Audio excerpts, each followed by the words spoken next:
Welcome, everybody, to another edition of the CFL Weekly Pick'em show. We're at Week 16, brought to you by GridRMO, a new interactive football app where you get to call the plays with everybody else. So, like if you're Os Davis, you can sit there and you can guess what play is going to be called next and see how many times you're wrong, which with Oz would be a lot. I'm your host, Mike Goodpaster, and I want to welcome in my co-host, Os Davis. Okay, that's how you welcome me? Okay. Yeah, you're in trouble. I'm in a good mood. Glad to be here, etc. And, of course, Brian Schmidt. Hey, folks. And former CFL Hall of Fame quarterback, Dieter Brock. It's good to be back with you guys after missing a week or two. Yeah, we missed you last week, Dieter. Yeah. But last week, that makes you like me, where I didn't miss any picks. Os Davis did. All right. Oz missed every game. What? Whoa. I don't think so. I don't think I picked against BC. I don't think I picked against Calgary either. You guys are the Zach Collaros fans. He got hurt. Get over it. Indeed. Why do you always got to pick on him? We need to just surprisingly have Zach Collaros on here one night and just let him he'll beat your ass over the phone. All right. That would be fantastic. So we're going to start off talking Winnipeg and Edmonton, which is Edmonton. I asked 3 weeks ago if they had a chance to make the playoffs, and Oz said no way because their schedule was way too hard. With playoff hopes dangling on both sides of the ball Friday night, Mike Riley and the Eskimos came out victorious in Winnipeg, keeping their playoff hopes alive with a 40-26 victory against the Blue Riders. We'll start off with Oz. Oz, do the Eskimos have a chance yet? Oh, absolutely. Now I'm thinking, I was just talking with Joe about this on the Rouge, White, and Blue CFL podcast right here at thegruelingtruth.net, downloadable on Spreaker and all other outlets. I was just speaking with him tonight about this game, about the situation, the playoff situation with the crossover. And it's like, wouldn't it be more beneficial at this point to finish fourth in the West and thus third in the East than finish third in the West? Wouldn't that be an easier road to the Grey Cup? Yeah, and I think right now we're pretty sure who the 6 teams are going to be in the playoffs, I think. Yeah, it's pretty much, well, we don't know who the second team in the East is going to be, right? Because now, it's just the seeding thing more than anything else right now. Right. We know 5 of the 6 for sure. And, Edmonton's in there. Since you've admitted you're wrong about wrong. Edmonton. Yep. Okay, so we'll go to Dieter then. Dieter, Matt Nichols, 26 for 41, 2 touchdowns, 1 pick. They lose by 2 touchdowns to Edmonton at home. Is there any cause for concern here? Well, I don't know. I think it was just an off week for Winnipeg.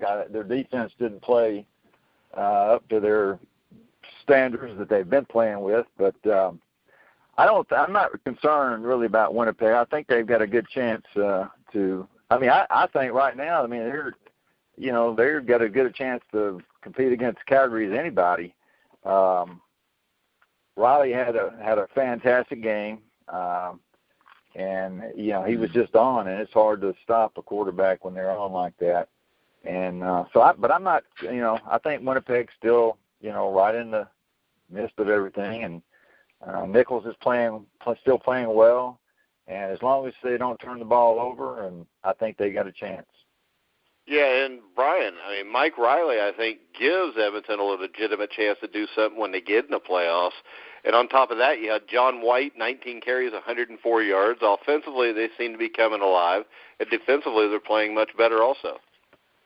Yeah, they are, and I think the thing with this win that jumps out at me is, again, as I said last week, is I'm beginning to wonder if we're not the kiss of death for whoever we think is the number 2 team in the league. Because as soon as we start touting somebody for number 2, as we've done Winnipeg and everybody else, sure enough, they lose. We're kind of like being on the cover of Sports Illustrated. As soon as we start talking about you, you're done. But I think this, Brian, my thing for putting Winnipeg number 2 is just how many games they'd won in a row. I still kind of thought BC was the second best team, but you couldn't ignore what they'd done for 7 straight weeks, and then they did go to Calgary and give them all they could handle. No, but even we've talked, as soon as we started touting Hamilton as, hey, the up-and-coming team, they started losing this. We were quietly talking about Winnipeg and the other day, and the more momentum, and as soon as we started talking about Winnipeg in a big-time way, about 2 in a row. Edmonton, we left for dead, and they were roadkill, and now all of a sudden, they're back. I mean, we are definitely the kiss of death. But Edmonton, well, I'm going to stand up for myself there. I think I defended Edmonton. I think it was Oz that always tore them apart. Yeah, it probably was. Yeah. So, we'll go to Oz. It is Zach Collaros, who he likes to beat up on. Any idea the seriousness of the injury? Well, we're recording this on, Tuesday? We still have not heard anything. As far as I know, I have not heard anything. I've heard about these moves in Toronto and these moves in Saskatchewan, but no, I don't know about Collaros. But I just wanted to hear that you guys admitted you were correct, because it's interesting you've gone from Collaros is going to change the complexion of this league to, Oz, you're picking on Collaros. Well, you are, because, he's obviously a really good quarterback, and we never said that they were going to win out in the regular season. What we said was you probably don't want to face a healthy Zach Collaros in the playoffs. That is what we said. Well, at this Brian guaranteed they'd play in the Grey Cup. Nobody did that but Brian. Okay, at this point, we should be thinking about the short term, because Hamilton now is in danger of not making these playoffs. Okay, they're lucky that Toronto seems to be surrendering on this season and the Alouettes are still far enough back, but I certainly wouldn't go to sleep right now if I were Hamilton. They can't afford to wait for the playoffs. They have to play out now. Yeah, and, Dieter, once again, Calgary was dominant. They win 36-17 in Hamilton. I don't think there's any doubt they're the best team. Bo Levi Mitchell, 20 for 29, 2 touchdowns, did throw 2 picks. But really, when you look at this, Hamilton is in trouble right now, no matter, I'm sure we weren't wrong, because there's no way that could be possible. But Hamilton does seem to be in a bit of trouble right now. Well, I think I heard that Collaros had a mild concussion, whatever that means. A concussion is bad no matter what. But the good thing is I think they have a bye week this week, so he gets an extra week to possibly heal up or whatever. As you said, Calgary's clearly the number one best team in the league right now, and will be. Up until whatever happens in the playoffs, but I still think Hamilton has to have a healthy Collaros to have a chance.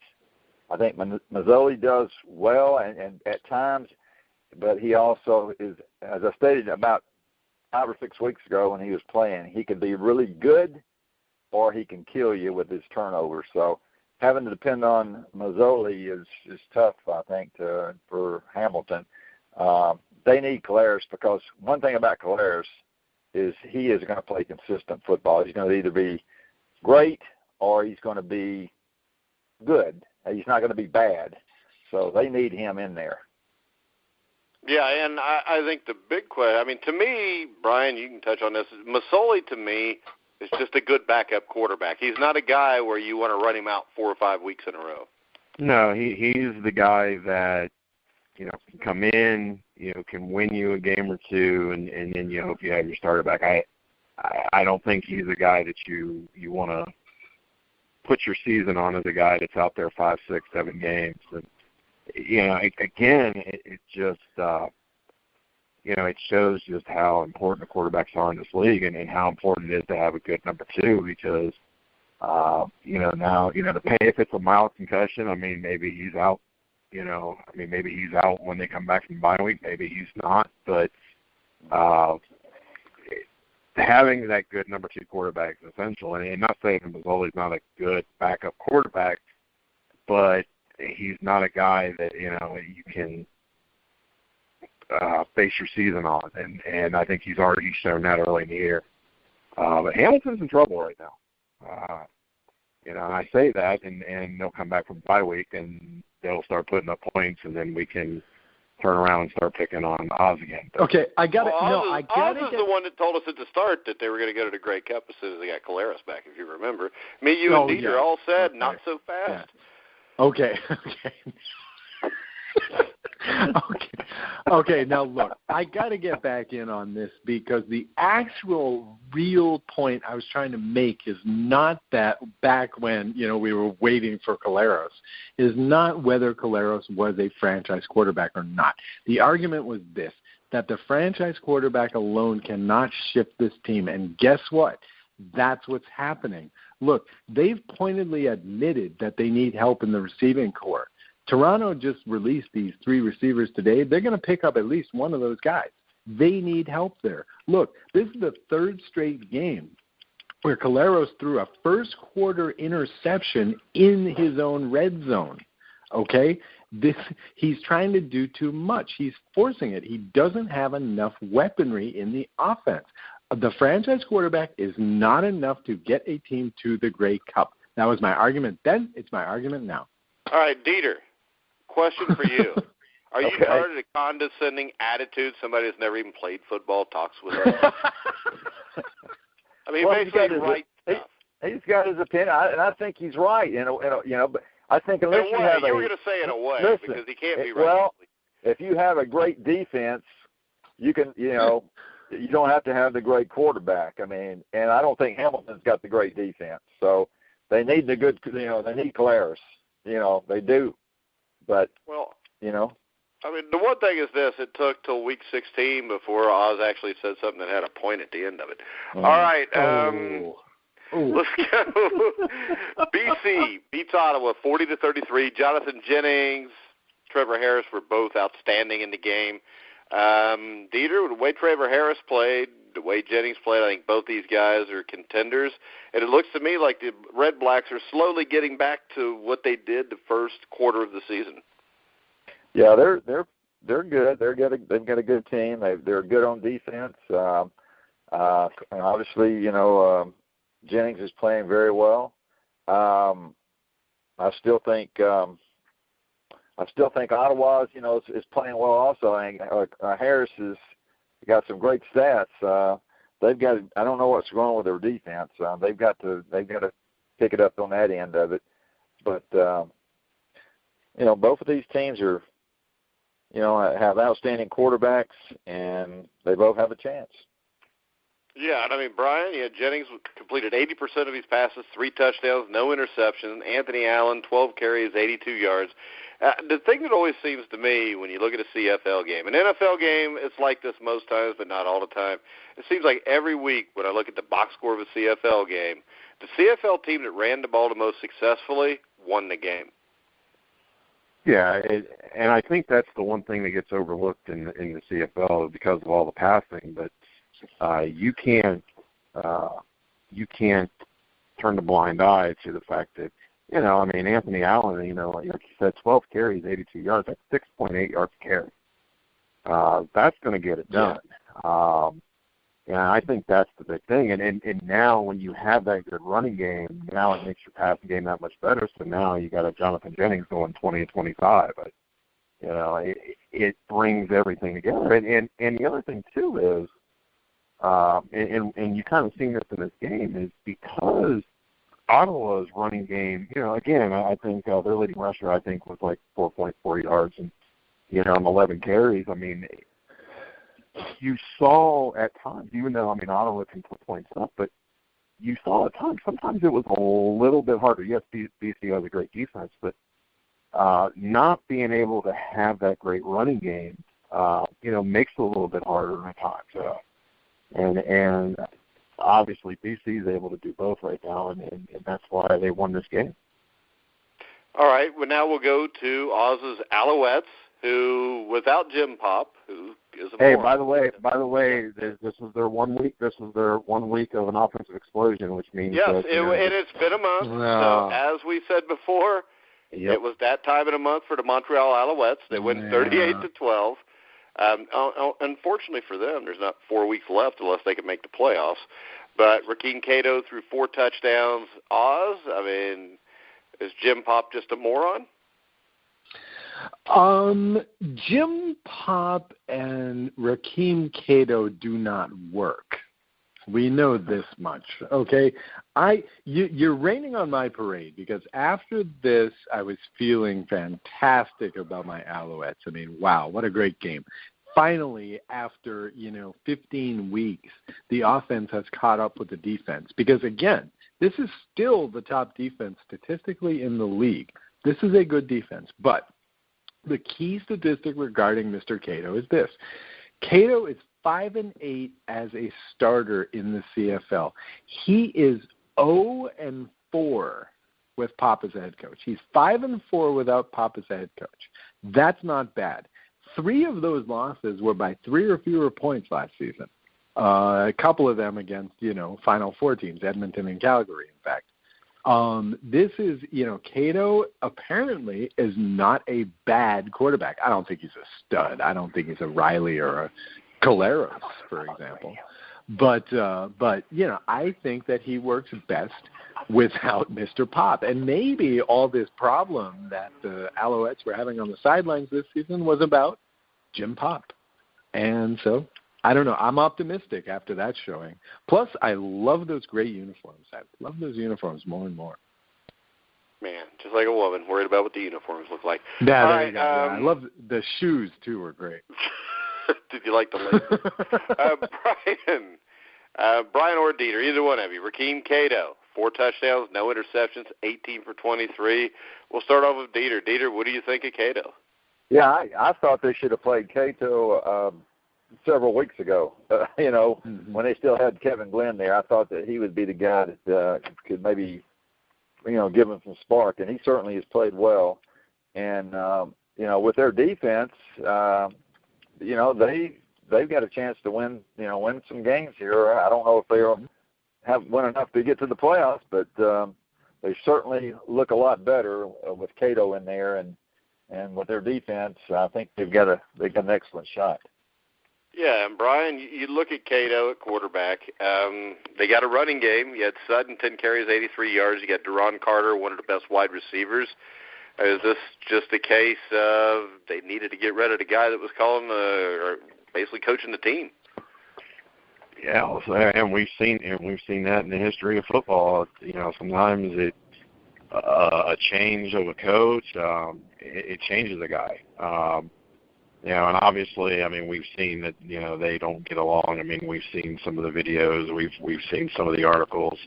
Now, perhaps he has a new lease on life. And I think the next, 4 weeks of the season, how many ever left, is going to be big for him because if he plays well now for next year, Montreal gets to come into the season with a number 1 quarterback, which, that hasn't happened in a while. So, the next 4 weeks will be very important for him just to, solidify himself for next year. Yeah, and Oz, you're an Alouettes fan. Do you think they keep the new coach around if he wins a couple more games? You would hope so. Because what I'm really worried about is over promotion from within. We had a great quarterback, and now he's been promoted all the way up to offensive coordinator. And what I'm really afraid of is that next season we get, this is our head coach. So I would really like our interim coach to stay our head coach, basically. I don't care what he does. I don't care if he goes 1-5. I just want that continuity. As a fan, I just want the continuity. All right, we'll go ahead and we'll pick the Week 16 games. We'll start off with Oz, the Saskatchewan Roughriders at the Ottawa. I almost called Ottawa the Roughriders, at the Ottawa Red Blacks. Okay, well, there's going to be a lot of points in this game. I like this, and I like what the Rough Riders have done in terms of additions this week. Henrik Mwamba came back again to play in the CFL. Jeff Fuller is aboard now. There's going to be a lot of points in this game, but I can't help thinking that after last week, Ottawa has the combination in place. And Ottawa is only about a game and a half ahead of Hamilton for first place. So they should start getting some wins here. So I'm gonna back Ottawa. I think nice high-scoring game, Ottawa wins. Yeah, I think Ottawa beats them also. I think they're getting to the point where they're almost back to where they were at the start of the year.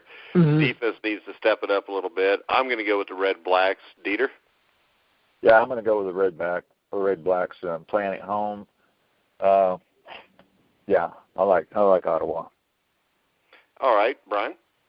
I like Ottawa as well. I agree. I think that they're slowly starting to get, offensively. I think they're definitely getting there. Defensively, this may not be a good defensive team for the rest of the year, but if they can get back to where they can at least slow people up enough and let the offense score 35-40, they're going to be good. And I think they'll score in this game, and I'll outscore them, and so I'll go with Ottawa.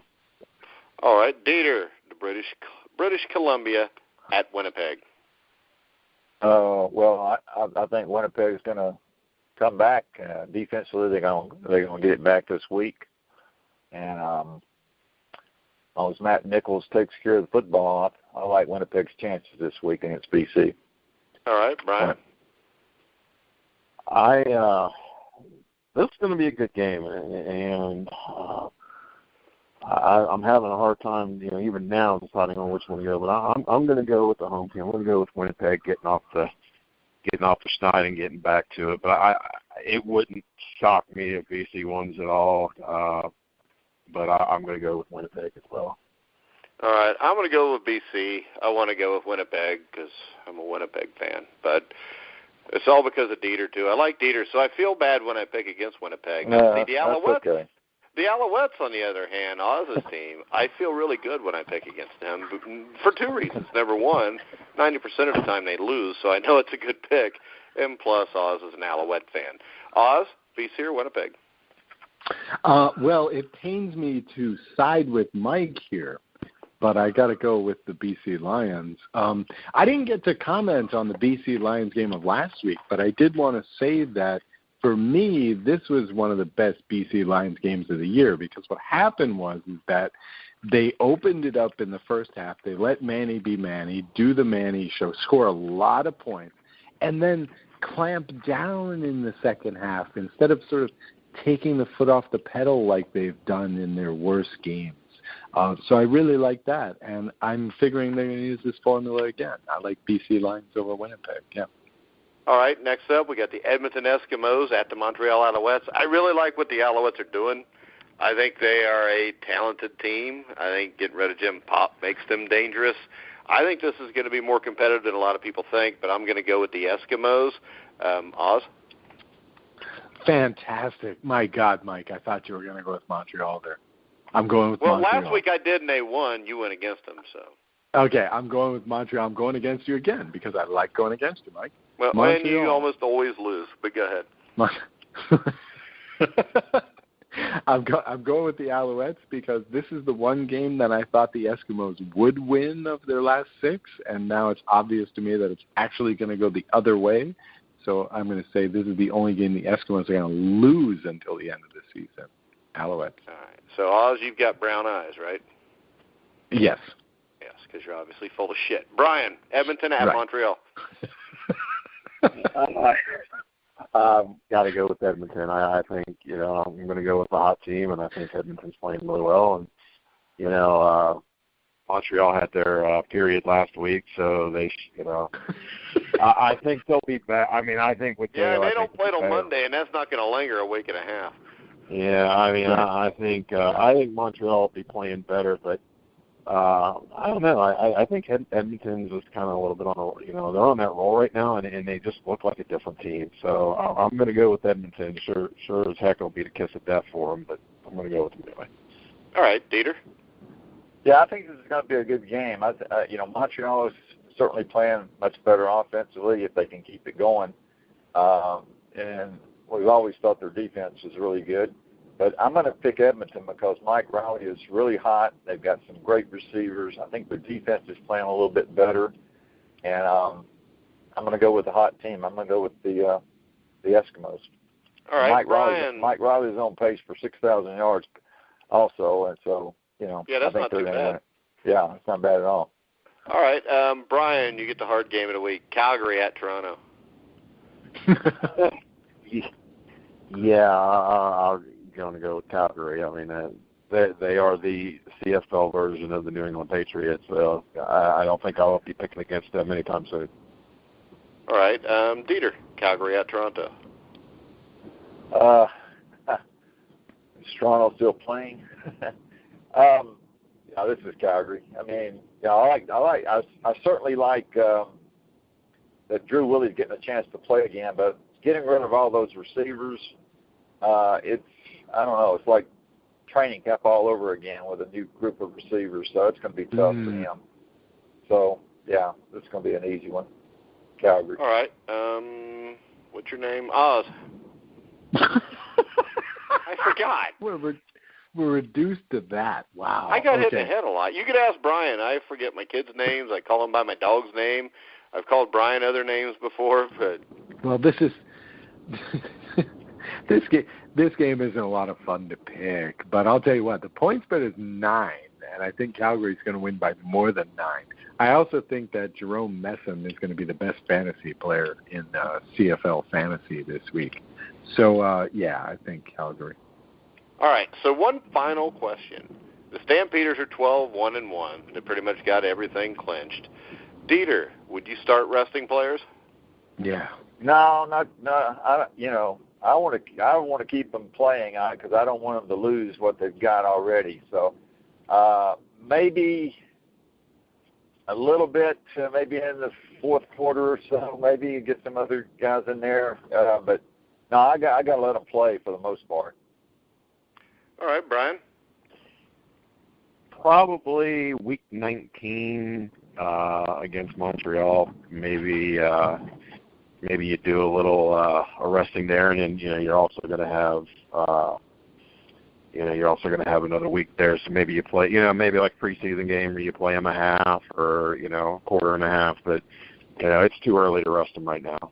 They got a chance to have the best record ever in the history of the CFL with just like the New England Patriots had back when they went 18-0 or so and lost in the Super Bowl. So yeah, same situation. So Oz, what would you do? Exactly. See, that's the thing is they can get the record. The record right now for an 18-game season, I believe, is 16-2, set by the Eskimos. Yep. So I don't know. See, the thing about that Patriots game, and I remember this, the last game of the season, the last regular game was between the Patriots and the Giants. No, but the thing that I really remember is this. If you remember, a year or two later, the Patriots had a game where everything, they had their seed clinched and everything, and they played the starters. And Wes Welker in like the second quarter got injured and ended up being out until like week 3 or 4 the next year. Yep. No, I remember that too. But I also remember the Giants-Patriots game. The legend has it that at halftime, both coaches asked the team, do the starters want to stay in? And they both said yeah. They both played. It was a great game. And the Giants got armed with enough information to win that Super Bowl. So, I'm of both minds about this, but I say go for the record. I mean, come on. You're a coach. You guys are coaches. You guys are players. Don't you want to go for the record? Don't you want to be in the book? Yeah, but does the record mean anything if something happens so you can't win a Grey Cup? Well, you got to play. You got to play. Anything can happen in any game. So I know. I agree with you, Dieter. I'm trying to be devil's advocate. Don't get mad. I know you are. I'm saying, man, go for it. Let's go for it. Because the thing that really stands out to me is you remember all the Colts teams that would start off 10-0. They'd go 14-2, but they'd sit their guys the last game or two, and they would invariably lose a home playoff game. And Calgary, 3 of them. Calgary knows they're getting a bye. So they can't sit out week 20 or whatever. They can't. Yeah, but the Colts used to do that, and it always came back and bit them in the ass. And the one year that they didn't sit them was the year they won the Super Bowl. Right. We've learned from that. So well, yeah, because if you get to play Rex Grossman in the Super Bowl, it doesn't really matter. It's like being in the finals of a spelling bee with Oz. You know you're going to win. Oh. I'm kidding, Oz. You're a better speller than me, Brian, and Dieter, probably all 3 combined. But Right, because you can combine spelling talents. Yes, okay. Yeah. I know Brian's not a big speller. He's from Ohio. You're from Indiana. That's probably worse. Yeah, so I don't even know what letters are. So.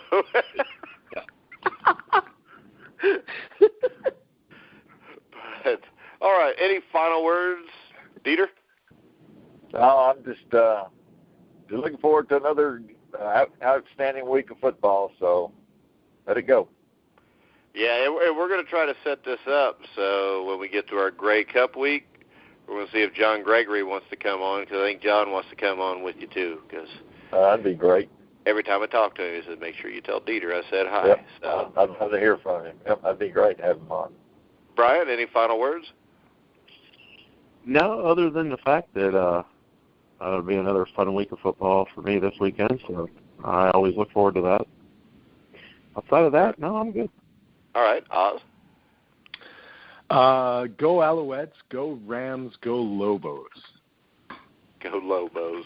Is that Los Lobos, the one in that rock group back in the it's University of New Mexico, Los Lobos. Oh, okay. They got a football team there? Yeah, ostensibly. We won last week. Who'd you beat? Again, you're raining on my parade. Who'd you beat? San Jose State, the perpetual powerhouse. Yeah, I think they're top 10 most years. All right, guys. If you enjoyed the CFL Pick'em show, number one, check yourself into some place and get some mental help. Number two, after you do that, make sure you check out me, Brian Schmidt, Matty Nurskavich, Aaron Zepnik, and former Denver Bronco offensive lineman Mark Cooper for the NFL Pick'em show, which will be available. All you got to do is check thegruelingtruth.net. And I would like to bring up, Brian, the fact that this last week I won. So I just figured I'd bring that up. Yeah, I'm sure you'll be bringing that up again here in about, I don't know. It may be brought up some more. Yes, it may. Yeah, Are you kidding? The man's the paragon of modesty. We'll never hear about it again. Thank you, Oz. Now I got to go look up. What was that word? Paragon? Dieter, you know what paragon means? Don't ask me. Oh, yeah. Oh, you were from Alabama, right? Yeah. Don't ask so we got Alabama, Indiana, and Ohio. Our IQ together is like Robert Parrish's number for the Boston Celtics.